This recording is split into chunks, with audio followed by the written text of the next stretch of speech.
Bueno, buenas tardes. Un agradecimiento muy especial a Barraca por darme esta oportunidad de cerrar una jornada tan importante como esta y realmente hablar después de Pedro, vaya si es un desafío. No, a histrionismo no voy a estar ni cerca.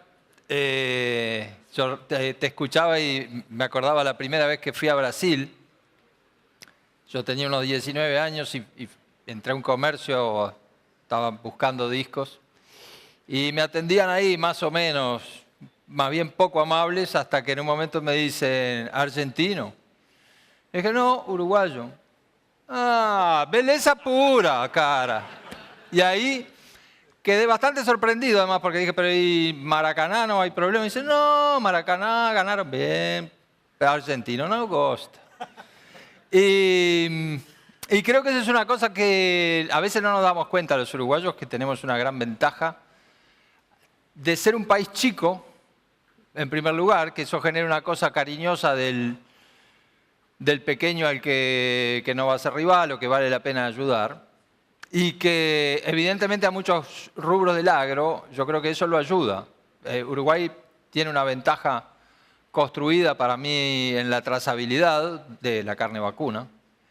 Yo creo que la trazabilidad no debería cuestionarse. Y solo es posible porque somos chicos, no podríamos hacer una trazabilidad si fuéramos Brasil, ni la podríamos hacer si fuéramos Argentina, y no creo que se pueda hacer en Paraguay tampoco. Somos chicos, somos una pequeña pradera en un rincón bien ubicado. Cuando miramos la soja en el mediano plazo, yo veo una situación de la soja y de la agricultura en general, porque en definitiva la soja es la que sostiene el conjunto de la agricultura. Un riesgo que yo veo es cómo hace la soja para captar esa ventaja que tiene Uruguay. Uruguay tiene un prestigio de marca que ha logrado, un poco por el fútbol también, en estos últimos años, un poco por cómo resolvimos la aftosa y hicimos la trazabilidad, por varias razones. Pero eso, creo yo, que a la ganadería en el mediano plazo le puede significar ir construyendo un precio de exportación que tal vez se va diferenciando de otras carnes. Y en soja es difícil, porque para empezar es un producto que no tiene en general por destino el consumo humano, sino que en un 98% se hace para cerdos o para pollos o para ganado que está en China, donde ahí una diferenciación por prestigio no es el objetivo es bajar un costo a como sea el lugar. Entonces, ahí tenemos para mí una situación de riesgo en el sentido de que tal vez hasta somos más tomadores de precios en soja que en carne o en lácteos. Y Uruguay ha construido una economía más sólida, me parece a mí, porque lo que antes era básicamente solo ganadería, en los últimos 20 años pasó a ser ganadería, agricultura, forestación. Y la ganadería tiene esa diferenciación que no tenía, o potencialmente la tiene. Y la forestación tiene un marco de funcionamiento que, por lo menos para las grandes empresas, tiene un diferencial respecto al resto. Pero la agricultura, a pesar de que hoy la vemos sólidamente establecida y somos un país agrícola exportador, somos un país agrícola exportador desde hace 15 años, básicamente. El primer trabajo de economía que hice en facultad era en quinto, para economía agraria, y era sobre soja. Y en realidad empezamos a hacerlo sobre soja y cuando terminamos la soja prácticamente que se había fundido en Uruguay. Ese primer arranque lo agarró la seca del 88 y del 89 y tuvo que demorar varios años en volver. Y esos 15 años de historia que tenemos como país exportador de agricultura extensiva, sacando el arroz, pero de la agricultura de secano, en realidad fueron 15 años que tuvieron primero el impulso de los argentinos que venían quemados con leche o habiendo licuado las deudas cuando el post-corralito, y luego el empuje de los 10 años del superciclo de las materias primas. Ahora empieza el partido de la soja o de la agricultura de secano exportadora con un precio internacional que es mejor al del siglo XX, pero no es espectacular, y yo creo que no deberíamos esperar precios espectaculares hacia adelante. Yo siempre he dicho, para mí, el petróleo manda bastante y cuando el petróleo iba para arriba podíamos decir que los granos iban a ir para arriba, pero con el petróleo estable a bajando, es difícil que los granos vayan en una trayectoria distinta. Y le veo un riesgo importante además porque tenemos prácticamente una agricultura con un solo grano que sostiene todo. Si pensamos en las relaciones soja contra los demás granos, Uruguay es el país exportador más orientado a soja de todos, más que Estados Unidos, más que Argentina y Brasil, que son potencias en maíz también, más que Paraguay también. Y es concentrado en un producto que a su vez prácticamente que se concentra en un solo mercado que es China. Entonces, como decía Pedro, ¿qué pasa si un año China baja las exportaciones? ¿Qué efectos psicológicos genera en los mercados? ¿Y cuánto ajustarían los mercados en ese escenario? Que no se ve en el corto plazo, pero que, como él decía, en el mediano plazo es difícil que la demanda o que cualquier variable suba para siempre. De modo que un poco miro esto, tal vez con mi mirada de hincha de Rampla Juniors, que cuando empieza cada año digo, bueno, ojalá no bajemos y vayamos construyendo sostenibilidad, vayamos mejorando en las juveniles como para construir la posibilidad de quedar siempre en primera, pero competimos contra más poderosos. Competimos contra Peñarol, Nacional, Defensor, que sabemos que son más poderosos. Y en soja, Estados Unidos, Brasil, Argentina y Paraguay son más poderosos que nosotros. Por lo pronto, en rendimiento seguimos rezagados. Me parece importante lo que se dijo de, bueno, llegamos a 3 toneladas este año, llegamos a 3.000 kilos. Ahora hay que tratar de clavar la bandera en esos 3.000 kilos. Y no sé si que los 3.000 pasen de ser un techo a ser un piso, pero tal vez que pasen de ser un techo a ser una referencia alcanzable con frecuencia. Y ir construyendo, por un lado, por una vía inevitable de competitividad, que es la productividad. Pero el mercado internacional, en definitiva, en el mediano y largo plazo, es una pulseada entre una China que consume cada vez más, pero también, del otro lado, un Brasil y un Estados Unidos, pero sobre todo un Brasil que va produciendo cada vez más y que en algún momento puede llevar a que los precios empiecen a referenciar más abajo. Si miramos en los futuros, la soja 2019 está más abajo que la soja presente. Y esa puede ser la realidad de 2019, puede ser la realidad de 2020. Es decir, capaz que tenemos que construir precio en este 2018, que los precios de ahora, a mí, como decía Pedro, no me parecen malos para empezar a construir precio, pero capaz que tenemos que ir pensando que cada año el mercado nos pone un desafío de ir 10, 15 dólares más abajo, porque como mostraban bien los gráficos de Pedro, que me parece una presentación fantástica, los stocks van creciendo a un ritmo que supera al ritmo de crecimiento de la demanda.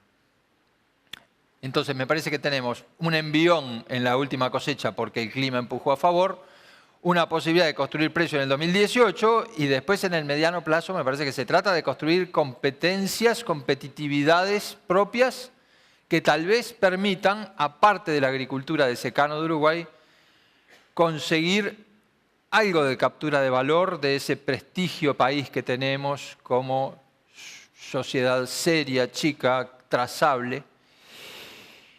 Y acá meto el tema del protocolo que tanta polémica generó.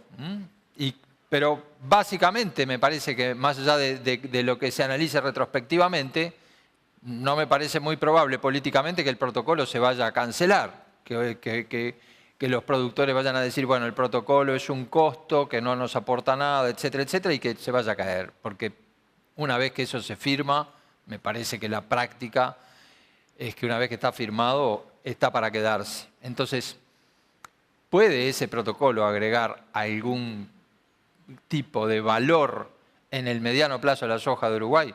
Y bueno, me parece que eso es un aspecto a mirar.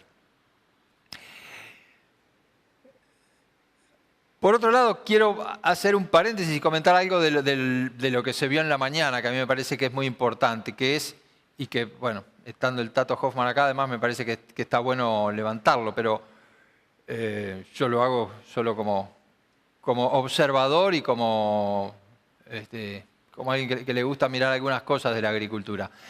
La agricultura extensiva, a mí me parece que, como se dijo en la mañana, es una agricultura industrial. ¿Por qué industrial? Porque se trata de simplificar lo más posible, sistematizar lo más posible y lograr la mayor eficiencia posible. No es manejar un pastoreo rotativo Wazen y generar un sistema complejo de poco uso de insumos, sino que por el contrario, es simplificar y lograr una relación insumo-producto favorable, que si yo pongo $1 de fertilizante, me reditúe $2 de producto. Ahora, esa agricultura industrial es un modelo que me parece a mí, a la larga, es muy difícil de sostener, porque es un modelo que es una carrera armamentista. A mí me gustan mucho los temas vinculados a la evolución, a la teoría evolutiva, y eso me parece que es como querer ganarle al terrorismo con más violencia, ganarle a violencia, y eso entonces genera que, bueno, le ganamos a un grupo y después sale una Al-Qaeda que es peor que el grupo anterior, y después le ganamos a Al-Qaeda y sale un Estado Islámico que es peor que el grupo anterior, y después saldrá otro y otro y otro y otro, y entonces es una carrera que uno siempre tiene la ilusión que está a punto de ganar, pero después resulta que no la gana y que se vuelve cada vez más difícil. Y la carrera de ir agregando herbicidas y entonces ir generando malezas cada vez más resistentes es un modelo que viene funcionando, pero que inherentemente genera un costo cada vez mayor, porque cada vez hay que tirar con un producto más sofisticado. Y eso me parece que es una carrera, por un lado, difícil de sostener.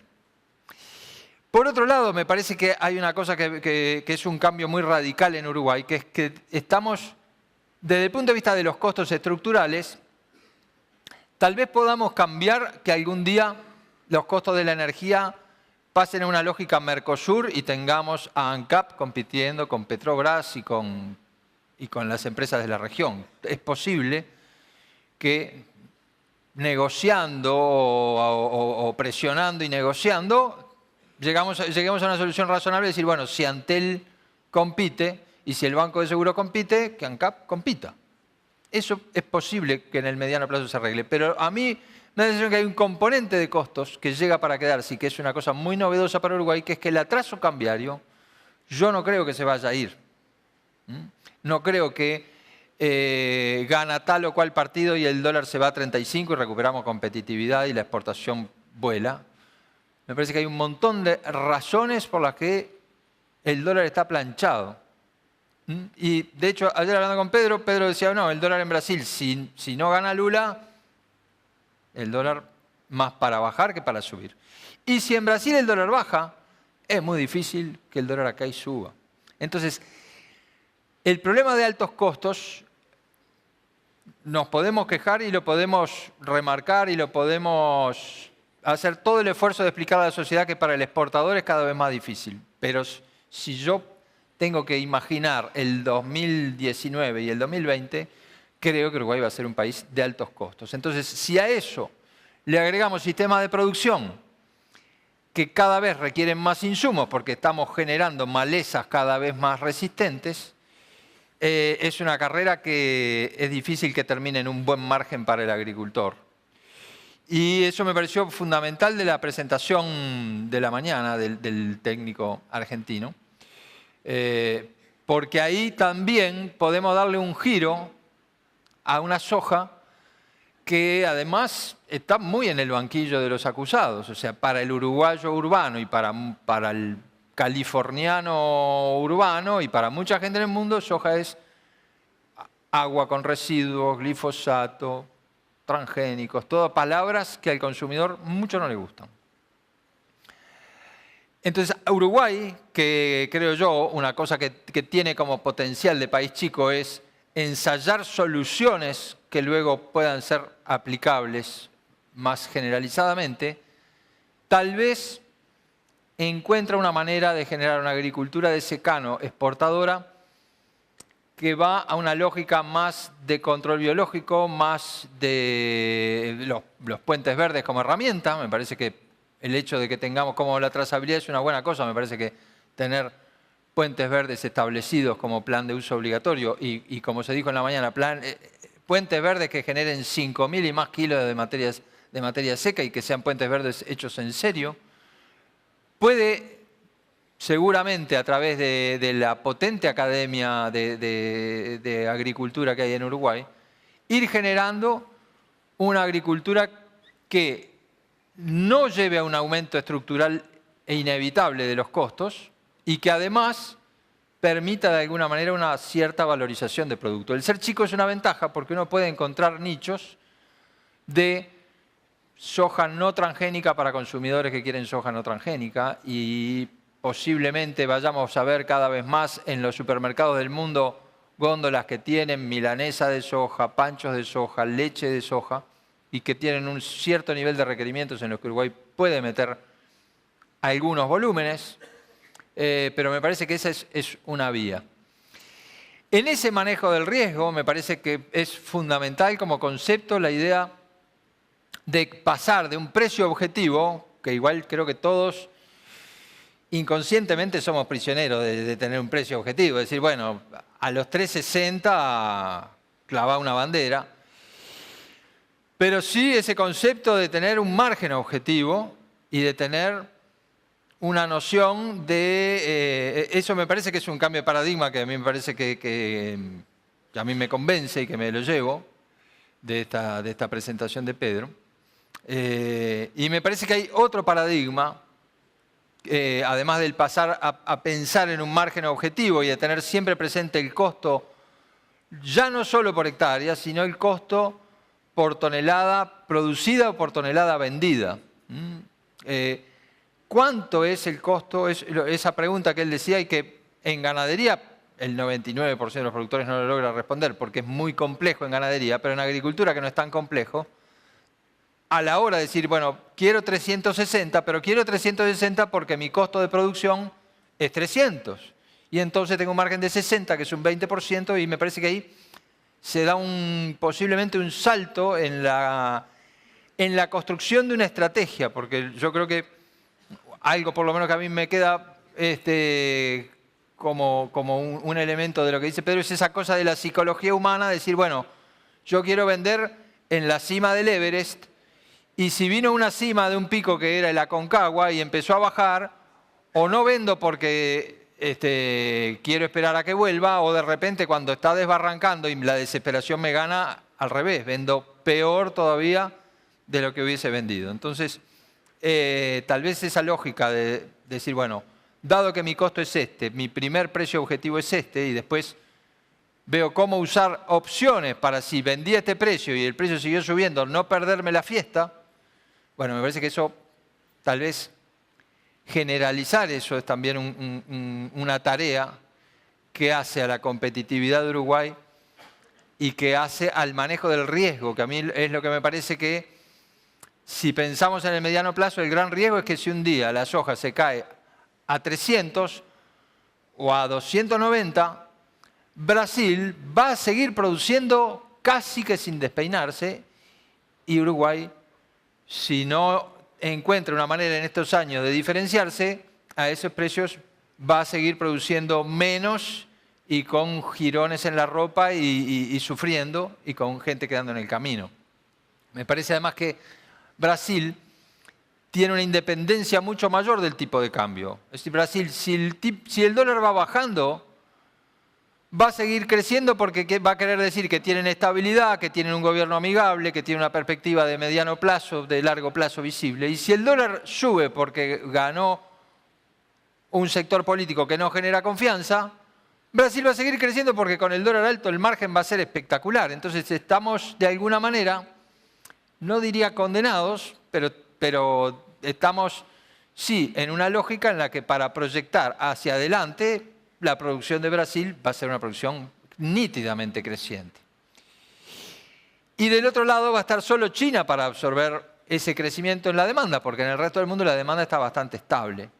Entonces, si en esa pulseada de largo plazo, finalmente, el lado de la oferta por Brasil, por Estados Unidos, porque Argentina va a ir bajando las retenciones, sigue ganando, capaz que nos tenemos que ir adaptando biológicamente y económicamente una soja que va haciendo escalón tras escalón y capaz que tenemos que ir empezando a decir, bueno, tenemos este protocolo y además vamos al arroyo que pasa al lado, sacamos unas mojarras, sacamos unas castañetas y sacamos unos bagres, analizamos la carne de esos bichos y resulta que tienen residuos cero de lo que echamos porque protegemos el monte natural y protegiendo el monte natural tenemos más aves que se comen a las lagartas y usamos los productos agroquímicos que no matan a los pájaros que se comen a la lagarta.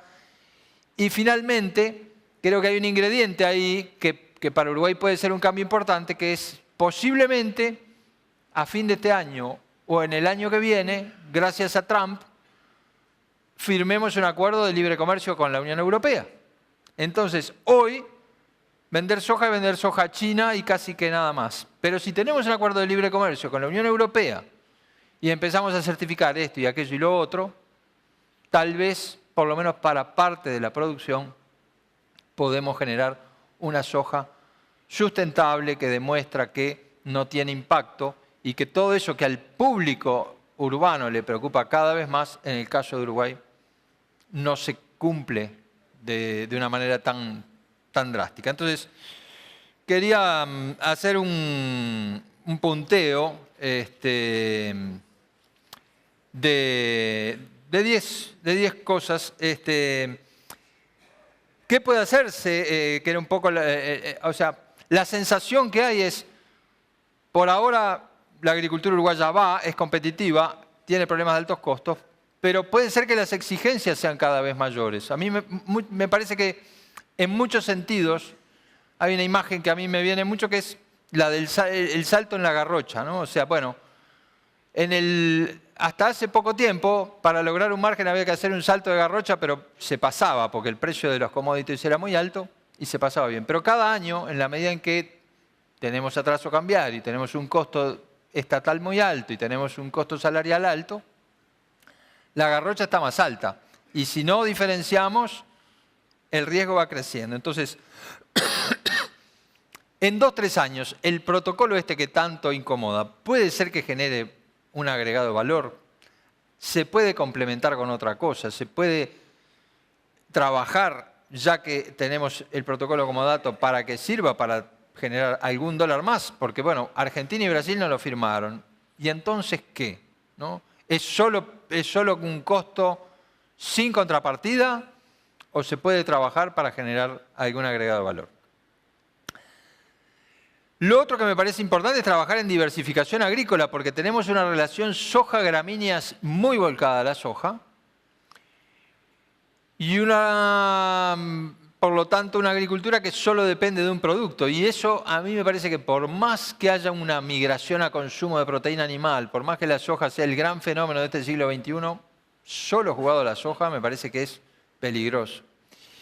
Y esa diversificación me parece que tiene que ver con pensar en nuevas especies, así como surgió la canola y ahora está la prima de la canola que está apareciendo. Bueno, ¿qué puede aparecer como diversificación? Soja no transgénica, soja certificada por tal o cual cosa, o, no sé, un nicho para otras leguminosas. Pensemos que India va a ser el país más poblado del mundo, que viene creciendo al 7%, y que tiene, en términos de alimentación, mucho por crecer, y en proteína animal no van a crecer. No sé, capaz que hay que tomarse un avión e ir a India y a ver cuál es el nicho de mercado en ese mundo que no conocemos. Conocemos mucho de China en los últimos años, pero de India no tanto. Esa diversificación me parece a mí que tiene además que ver con el rezago tecnológico, porque diversificación en el futuro va a querer decir también más eventos transgénicos que están ahí esperando y que tal vez no tienen una evaluación del todo científica, sino una evaluación más pensada en que para el público transgénico suena mal y que políticamente no conviene que salga una noticia de que se habilitó un transgénico. Me parece que ahí lo que hay que reclamar amigablemente es una resolución científica de esas controversias vinculadas a aprobación o no de nuevos eventos. Pero si nos quedamos donde estamos y todos los demás agregan herramientas genéticas, va a ser muy difícil competir. Entonces, diversificación agrícola Me parece un segundo punto. Tercer punto, me parece la diversificación ganadera. Me parece imprescindible, porque la ganadería es un estabilizador de los sistemas, permite valorizar los granos que tienen problemas de calidad en los años malos, permiten meter más cereales. Y me parece que la ganadería en Uruguay todavía tiene para crecer en términos de llegar con más presencia al minorista. Por ahora la carne uruguaya llega muy bien a los brokers, pero creo que podemos volver a soñar con una carne exportada a $4.000. Y eso me parece que a sistemas que han sido históricamente agrícolas ganaderos puede resultarse importante.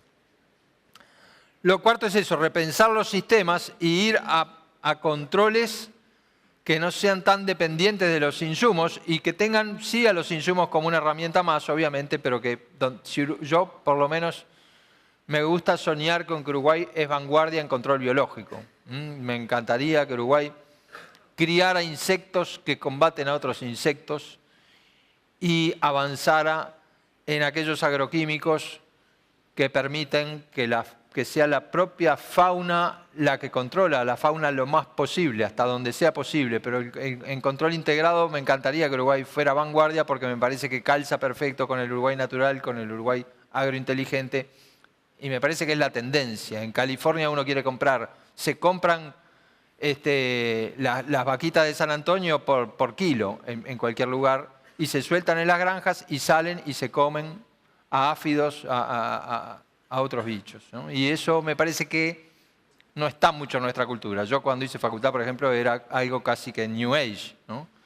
Posiblemente ahora tenga más peso. Después, subir el precio sustentablemente, para mí tiene que ver con lo que se hablaba recién. O sea, y un concepto que me decían ahí, ¿no? Más vale vender que siga subiendo y arrepentirse a lo contrario, ¿no? Vender a un precio objetivo, lograr un precio objetivo y si después sube y sigue subiendo, se seguirá formando, pero subir el precio de una manera sustentable. Entonces, me parece que estamos en un momento del mercado, como se decía, frágil. Me parece que a veces, no sé si nos damos cuenta de esa fragilidad. La cosecha de Estados Unidos no está perdida. Venimos de una cosecha récord de Estados Unidos, atrás un récord de Brasil, que fue un récord acalambrante. Nunca había pasado los 100 millones y se fue casi que a 120. Y vamos hacia una siembra de Brasil que va a ser más grande que la anterior, que posiblemente no sea tan perfecta en rinde, pero tenemos que jugar un poquito con esa presión, que de nuevo, pensando yo como Rampla, siempre el criterio es tratemos de no bajar y después vemos cómo construimos sustentabilidad, pero también un poquito de esa filosofía Ronco López de la actitud no se negocia, o sea, vamos y vamos. Y a veces así se logran resultados. Entonces, y simplemente para cerrar, el cambiar el paradigma, el cambiar ciertos paradigmas, ¿no? El conocer cada uno el costo por tonelada y trabajar en función de eso, vender en función de eso. De precio objetivo a margen objetivo, segundo paradigma que me parece cambiar. Me parece que de vender en baja a vender en suba, tercer paradigma que me parece que puede cambiar. Y el cuarto paradigma, que para mí es un objetivo de cambio de mediano plazo, que es de una agricultura industrial y que se ha hecho muy poco diversa, a una agricultura más biológica y más diversa como, bueno, herramientas de subir precio y de que cuando viene una baja de precios no tener todos los huevos en la misma canasta. Hoy la agricultura uruguaya de 10 huevos tiene 8 huevos puestos en soja y 2 o 3 puestos en trigo, cebada, maíz, pero si se rompe la canasta que lleva los huevos de la soja, es un cimbronazo demasiado fuerte para mí. Ojalá que sea sosteniendo el área de soja y creciendo en área de otros cultivos.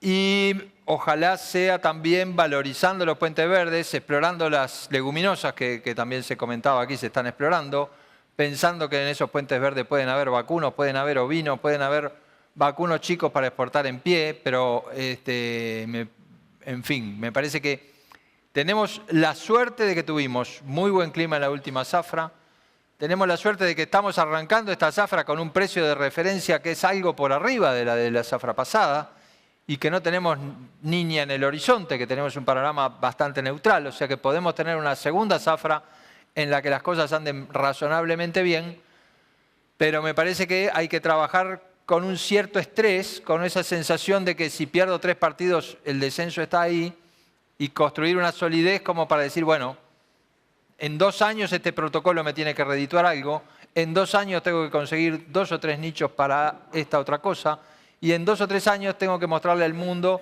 noticias vinculadas a soja que tienen que ver con reducción de impacto ambiental, secuestro de carbono, etcétera, etcétera, etcétera. El camino que ha hecho la carne vacuna, de diversas maneras seguramente, encontrar maneras de... Una parte va a seguir yendo como soja commodity para chanchos y para pollos, y esa parte va a ser muy importante, pero tratar de ir generando algunos otros productos que hagan de la agricultura de secano más un portafolio de productos que una apuesta tan fuerte a un commodity, porque el futuro de los commodities con petróleo en baja es un futuro donde hay que ser muy competitivo y lograr de repente, como logra Brasil, 3.500 o 4.000 kilos para tener la competencia asegurada. Bueno, tal vez hayamos hecho un escalón en 3.000 y podamos seguir pensando en otros escalones. Se hablaba creo que de 6% de mejora genética por año, y eso naturalmente que es muy bueno porque además es acumulativo. Pero bueno, me parece que hay que estresarse un poco sin perder la actitud de que venimos de una buena cosecha y podemos repetir una buena cosecha y seguir construyendo competitividad. Muchísimas gracias.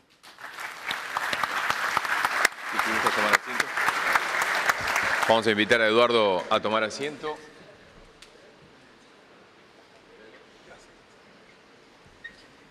Y ya comenzamos con algunas preguntas. Creo que la primera viene para los dos, pero tiene un énfasis como Pedro dice ahí. ¿Un cambio en el presidente de Brasil puede generar algún cambio? Un cambio, dicen, ahora con Temer saliendo. ¿Sí? ¿Es eso? ¿Con Temer saliendo o con las elecciones? Ahora que ven con la derecha entrando y izquierda saliendo. Eso para tener una idea mejor. Claro. Y pongámosle los dos. Los dos. Los okay. dos. Primero, Temer no es un factor muy grande porque algunas cosas principales. Primero, Brasil hoy tiene el mejor equipo económico de toda su historia. Entonces, el mercado está mucho más preocupado o prestando atención en el equipo económico, la estabilidad del equipo económico do que la estabilidad de Temer. Hay una posibilidad, sí, de Temer salir, pero Brasil no gana nada ahora con la salida de Temer, simplemente porque tenemos elecciones de aquí prácticamente un año.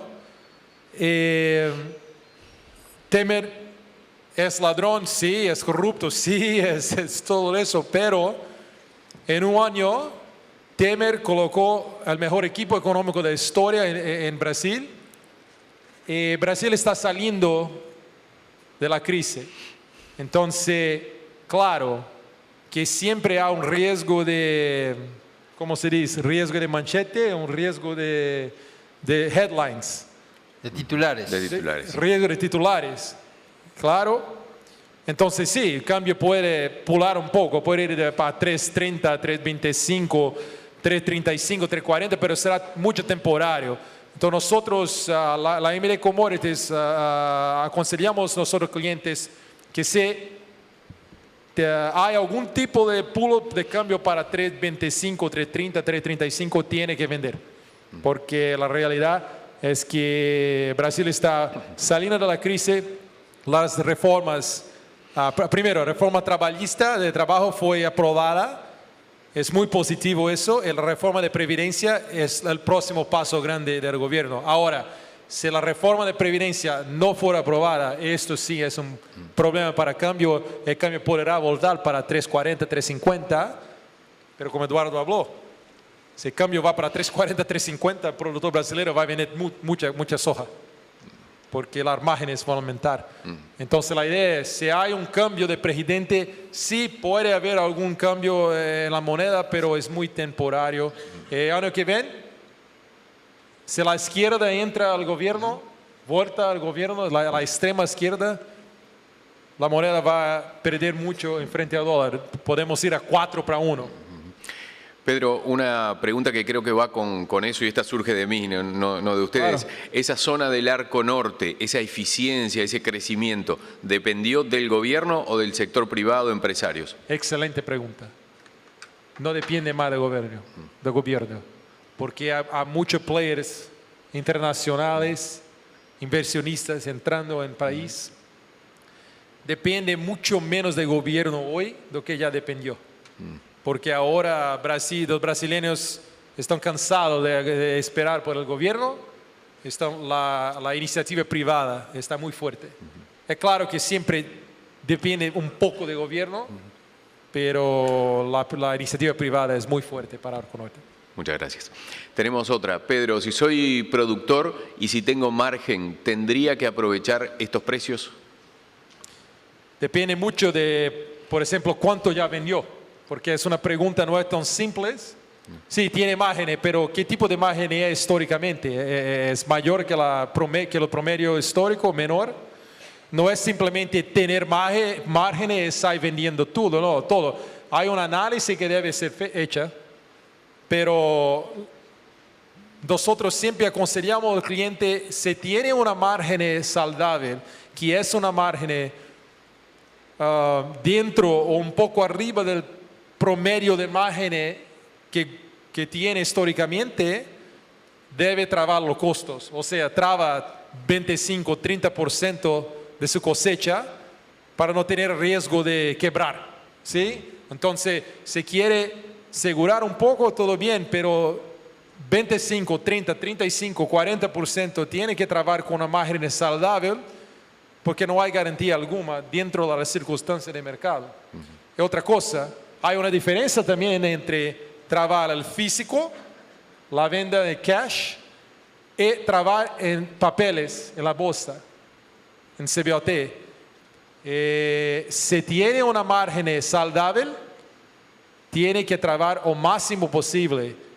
Entonces, parte de eso va al físico, para también poder aprovechar fluctuaciones en la prima, pero o que no hace el físico debe, con una margen saludable, debe trabajar en Chicago. ¿Qué estrategia de cobertura me recomienda? ¿Dónde está? ¿Qué estrategia de cobertura me recomendaría para la próxima campaña de soja? Capaz que... ¿Sí? No sé. No. Nuevamente es difícil hablar sin conocer quién está escribiendo y la situación particular de ese individuo, pero digo que una cosa estaba interesante. Estaba ahora, recibí un mensaje de un cliente. Un banco en Brasil recomendó la siguiente estrategia: la compra de un put de $10 en Chicago, la venta de un call de 60 y la venta de un put a 9.50 para tener el famoso costo cero en la protección.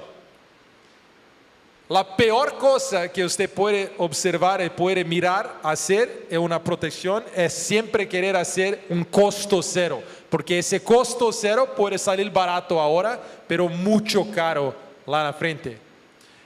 Nuestra respuesta para este cliente fue que, por favor, no puede hacer esa estructura. ¿Por qué? Porque compraste un put a los 10, sí, muy bueno, pero la venta del put a 9.50 es muy peligrosa, porque cuando vende el put a 9.50, si por un acaso la producción en los Estados Unidos es acima de 115 millones de toneladas, el precio va a 900, va a 9. El productor no estaría protegido abajo de 9.50. Eso es peligroso. Entonces, mucha cautela, cuidado, Porque en Brasil, en Paraguay principalmente, hay algunas empresas corretoras que forzan algunas estructuras de costo cero al productor. Eso es muy peligroso. Es tentador, pero peligroso. Entonces ahora la mejor cosa que hace era un productor, quiere vender su cash, venta. Ok, hay margen en la venta de físico, perfecto, va lá a venta. No quieres, compra un put. ¿Quieres vender un put? No venda un put spread. Por favor, no venda un put a 9.50. Venda un put próximo, mucho más próximo de 9, pero no 9.50, porque hay un riesgo de no tener protección. Claro, cautela, cuidado a la hora de vender un call acima del mercado. Yo sé que está un poco técnico en la respuesta, perdón si está muy técnico, pero la mejor cosa ahora sería más simple, una compra de un put, que simplemente significa comprar un seguro. Costa un poco, pero está protegido. La siguiente pregunta es, ¿el productor brasilero o estadounidense, argentino, tiene margen? Por lo que dijeron, sí. Bueno, ¿está haciendo dinero, es decir, está haciendo mucho dinero? Americano, así como uruguayo, no tiene beneficio de la moneda, de la fluctuación de la moneda. Entonces, tiene margen menor que los productores brasileños, argentinos, rusos, ucranianos y así, etcétera, que tienen beneficio de la desvalorización de su moneda local. Productor brasileño hoy, a precios actuales, 25-30% de margen. Productores americanos, en torno de 10-15%. Argentinos, muy variable, pero hay algunos argentinos con márgenes fantásticas, de 30 o más por ciento. ¿Sí? Pero la situación en Argentina es más delicada por causa de la inflación. La inflación es muy alta. Entonces tiene márgenes por un lado, pero otro lado una inflación altísima. Entonces esa es la situación.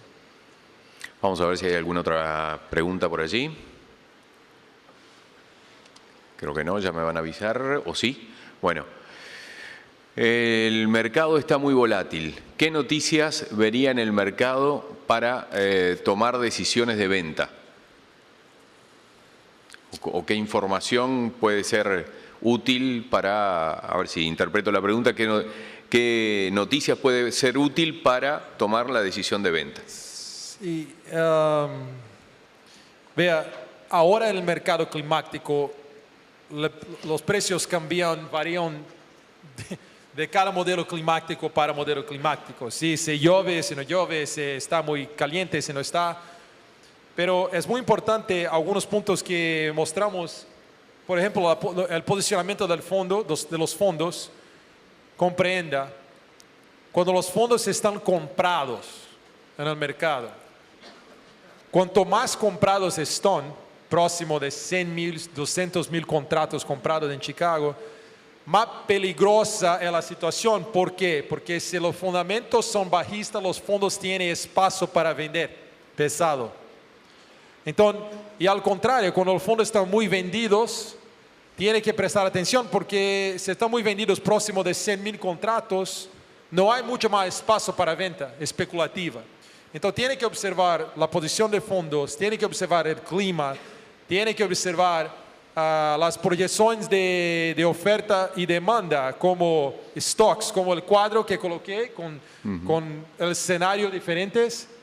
Tiene que observar este escenario semanalmente, porque hay un cambio casi semanal en las probabilidades, porque va de acuerdo con el clima. Es muy importante también, estamos ahora, semana que viene, de aquí 10 días más o menos, entrando a la fase crítica de floración para soja americana.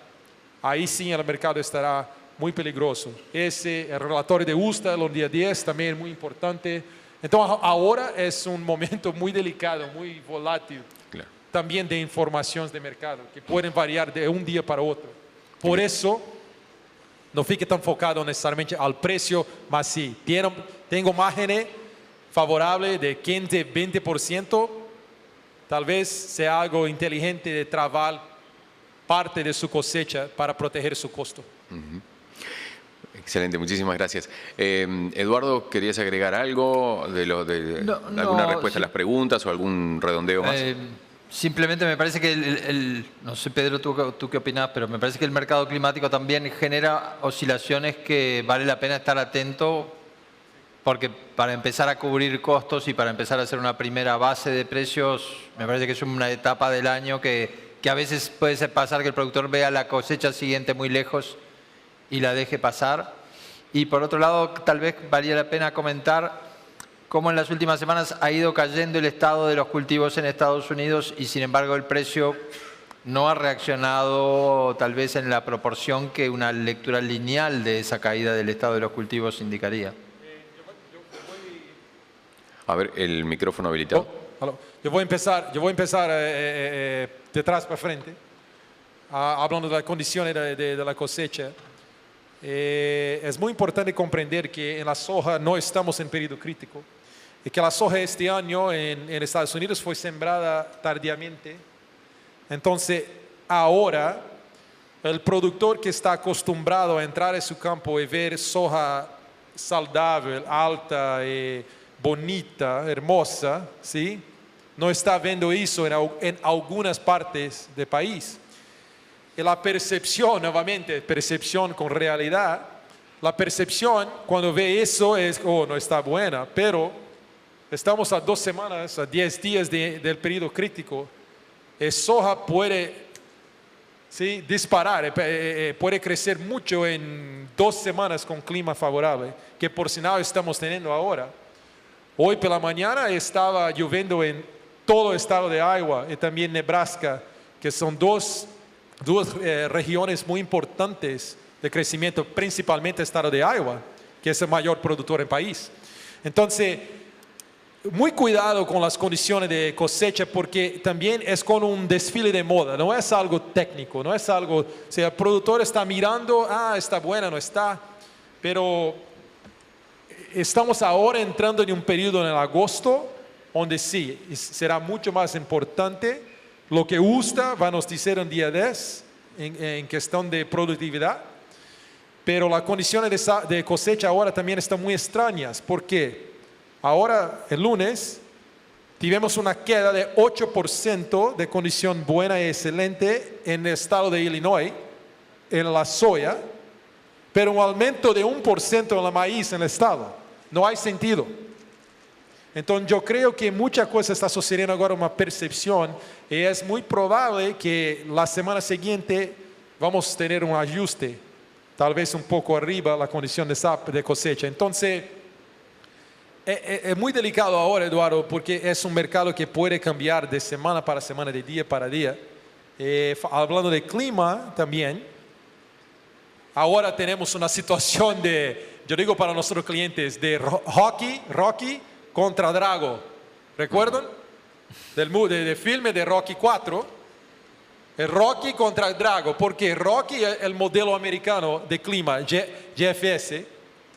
Drago es el modelo europeo. El modelo europeo está con menos lluvias do que el modelo americano.